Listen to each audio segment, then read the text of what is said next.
If one day you get a toothache, do this. The pain goes away in just 5 minutes max. Do this, I guarantee it. I know you're not in pain right now, but one day you will need this, trust me. Relief comes in 5 minutes. But first, tap the heart to like this video.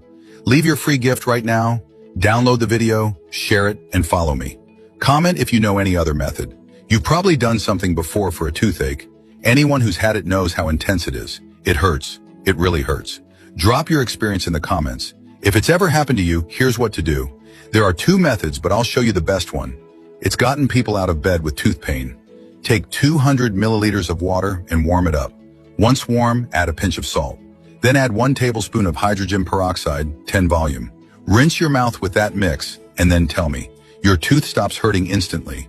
Share this. Plus, it also cleans tartar.